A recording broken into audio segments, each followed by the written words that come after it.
अरे कैसे हैं आप लोग? सब कुशल होंगे और परिवार में भी सब कुशल होंगे। और मैंने एक ये कहानी आपको सुनाने जा रहा हूँ।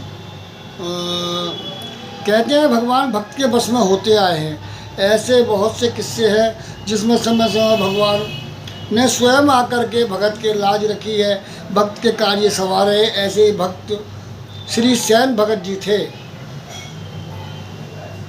सैन भगत जी यानी वो कास्ट से नाई थे।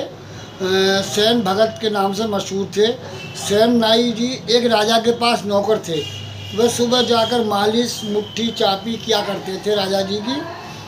और उनके पश्चात जो भी समय निकलता था तो भजन कीर्तन एक मंडली बना रखी थी, उनके साथ मिलकर भजन किया करते थे। एक दिन मंडली के अनुरोध पर पास के गांव में भजन कीर्तन के लिए गए। पूरी रात भजन कीर्तन करते हुए बीत गई। सुबह जल्दी से राजा की सेवा के लिए जाने के तैयार हुए, लेकिन तभी जोरों की बरसात हुई और 2 घंटे बीत गए, बारिश बंद नहीं हुई। लेकिन बरसात रुकने का नाम नहीं ले रही थी।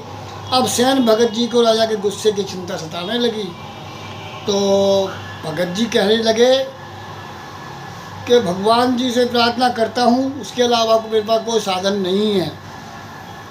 तो सैन भगत जी ने भगवान से प्रार्थना की और तकरीबन आधे घंटे के बाद बारिश बंद हो जाती है।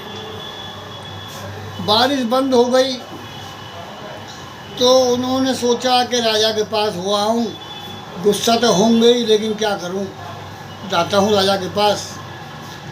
तो सैन भगत जी राजा के पास पहुँचे तो राजा उन्हें देख के अचंभे से बोला कि सैन भगत जी अब क्यों आए हो? तो सैन भगत जी उदासी के साथ थे। तो अब क्यों आए हो? अब किस चीज़ की ज़रूरत है भगत जी? आज तुम्हारी सेवा से हम बहुत खुश हुए हैं। क्या किसी और चीज़ की ज़रूरत है?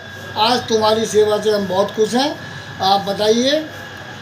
तो सैन भगत जी ने सोचा कि राजा मेरे से नाराज़ है। उसने कांपते हुए विनती की, महाराज क्षमा कीजिए, मैं नहीं आ सका।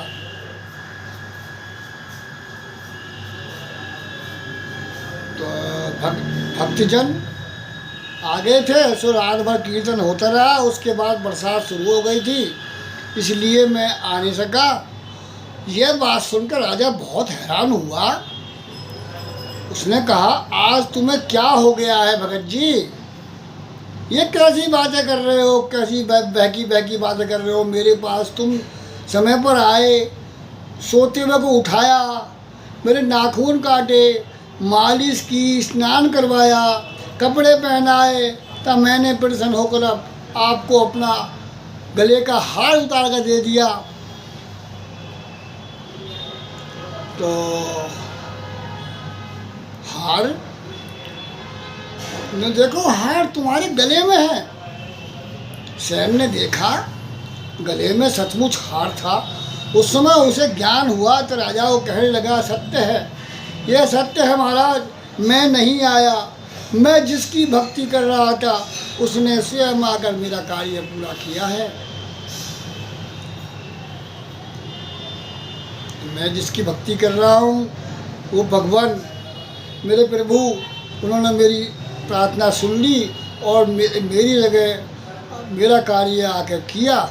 ये माला आपने भगवान के गले में डाल दी थी और भगवान अपनी शक्ति से मेरे गले में डाल गए हैं।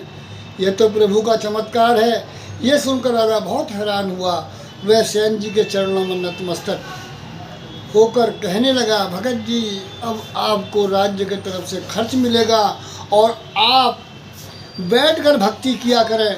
ऐसे हुए भक्त सैन, जो सैन भक्त थे, नाई कास्ट से नाई थे, सैन भगत जी ऐसे हुए। आज भी उनका नाम समाज में विख्यात है। तो ऐसे भक्ति करना चाहिए। भगवान ने उनकी सुन ली और भगवान उनकी जगह राजा के पास नौकर बन करके आ गए। तो अब तो मैं कहता हूँ भक्ति ऐसी करो जो प्रभु को भी हमारे काम के लिए आना पड़े। जय श्री राधे राधे।